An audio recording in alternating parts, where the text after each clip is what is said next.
সরকার ছিল জামাতের।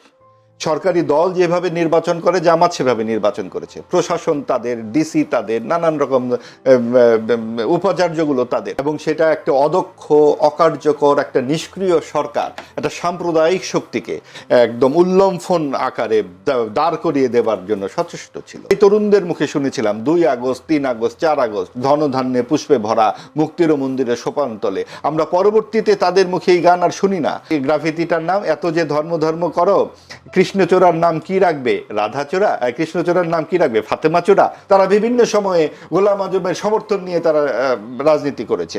আবার বিএনপিও জামাতকে অনেক সময় অংশী করেছে। মাহবুব আজিজ, এই বিষয়টাই আমি আপনার কাছে জানতে চাই। যেহেতু চিঠি দেওয়া হয়েছে, একজন আইনজীবী দিয়েছেন, জানি না চিঠিটা কতটা গ্রহণযোগ্য হবে, তারপরেও যদি তাহসিন রিয়াজ যেভাবে বলেছেন, একজন রাষ্ট্রপতির যে অবস্থান ছিল সে অবস্থান থেকে নৈতিক অধিকার নেই অধিবেশনে, অর্থাৎ তার উদ্বোধনী অধিবেশনে বক্তব্য রাখার, আপনি কি বলছেন? আসলে দেখুন যে গত 18 মাসে, বিশেষ করে 5ই আগস্টের পর আমরা যে সমস্ত ঘটনাবলী দেখছি, তাতে নৈতিকতা অনেকেরই হারিয়ে গেছে, এবং এগুলো বিচার বিবেচনা করতে গেলে অনেক নিয়ে কথাবার্তা বলতে হবে। আপনি যে বিশৃঙ্খলা আমরা দেখলাম, যে মব সন্ত্রাস আমরা সমাজে দেখলাম, যেভাবে মানুষদেরকে অশ্রদ্ধা করতে, অপমানিত হতে দেখলাম, এর তো কোনো বিহিত হয় নাই। এবং সেটা একটা অদক্ষ, অকার্যকর, একটা নিষ্ক্রিয় সরকার একটা সাম্প্রদায়িক শক্তিকে একদম উল্লম্ফন আকারে দাঁড় করিয়ে দেবার জন্য সচেষ্ট ছিল। নইলে আপনি দেখুন যে সর্বশেষ যে নির্বাচন, যে গ্রাহ্য নির্বাচন 2008 সালে, সেখানে যেই দলটি পেয়েছে 4 থেকে 7% ভোট, তারা অবশ্য দাবি করে আমরা 13% ভোট পেয়েছি। সেই দল 36% ভোট পায় কি করে? এই ভোটগুলো আসলো কোত্থেকে? এরকম অনেক ধরনের প্রশ্নই আছে। এবং আপনি দেখুন এটা নিয়ে অনেক বিশ্লেষণ, তাহলে তো অন্যদিকে চলে যাবে। এটা এখন এক পক্ষ এই কথা বলবে, আরেক পক্ষ এই কথা বলবে। আমি মনে করি যেটা সরকার ছিল জামাতের। সরকারি দল যেভাবে নির্বাচন করে জামাত সেভাবে নির্বাচন করেছে। প্রশাসন তাদের, ডিসি তাদের, নানান রকম উপাচার্যগুলো তাদের, তারা সেভাবেই নির্বাচন করেছে। এবং তারপরেও জনগণের শক্তির কাছে এই সাম্প্রদায়িক শক্তি প্রতিহত হয়েছে, এবং জনগণ যেভাবে ভোট দিয়েছে শেষ পর্যন্ত কিন্তু আমরা একটি ফলাফল দেখতে পেয়েছি। এখানে মুক্তিযুদ্ধ এবং আপনার সাম্প্রদায়িক রাজনীতি মুখোমুখি দাঁড়িয়ে গিয়েছিল, এবং অনেক দিন পর বাংলাদেশ একটি আওয়ামী লীগ শূন্য, যে আওয়ামী লীগের ব্যক্তিগত সম্পত্তি যেন মুক্তিযুদ্ধ, ওই জায়গা থেকে বেরিয়ে এসেছে। আওয়ামী লীগ মানেই মুক্তিযুদ্ধ নয়, এবং ওই জায়গা থেকে বাংলাদেশের মানুষ মুক্তিযুদ্ধের পক্ষে। যে গান আমরা এই তরুণদের মুখে শুনেছিলাম 2 আগস্ট, 3 আগস্ট, 4 আগস্ট, ধনধান্যে পুষ্পে ভরা, মুক্তির মন্দিরে সোপান তলে। আমরা পরবর্তীতে তাদের মুখে এই গান আর শুনি না। আমরা পরবর্তীতে এই তরুণদেরকে দেখি জামাতের সঙ্গে, সাম্প্রদায়িক রাজনীতির সঙ্গে তাদের সখ্য, কিন্তু আমাদের স্মৃতিতে আছে সেই গান, আমাদের স্মৃতিতে আছে সেই অসাম্প্রদায়িক সেই আন্দোলন। গাছের একটি পাতাও ছেঁড়া যাবে না। এত যে ধর্ম ধর্ম করো, কি জানি এই গ্রাফিতিটার নাম, এত যে ধর্ম ধর্ম করো, কৃষ্ণচূড়ার নাম কি রাখবে? রাধাচূড়া। কৃষ্ণচূড়ার নাম কি রাখবে? ফাতেমাচূড়া। ভাষণের যে কথাটি, সেইটা কিন্তু গ্রাফিতিতে ছিল। এই গ্রাফিতিগুলোও মুছে ফেলা হয়েছে। মুছে ফেলে সব ডানপন্থী উগ্রবাদ আমরা দেখলাম।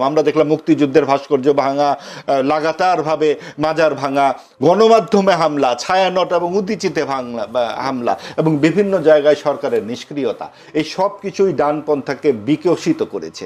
এবং সেই জায়গাগুলোতে আজকে আপনি দেখুন, যেটা নিয়ে আমরা আলাপ করছিলাম, ইরানের যুদ্ধ, এই Iran, Iraq, Syria, Yemen, Lebanon, Pakistan, Afghanistan, এই সব জায়গায় কিন্তু এক ধরনের উগ্রপন্থার বিকাশ হয়েছে। এবং সেইটা কিন্তু অনেক ক্ষেত্রে একদম এই সাম্প্রদায়িক রাজনীতি অনেক সময় বাধ্য হয়েও মানুষকে করতে হয়েছে। কারণ আপনি যখন এই যুক্তরাষ্ট্র যেভাবে চাপিয়ে দিচ্ছে ইরানকে এখন যুদ্ধটা, এখন কি করবে তারা?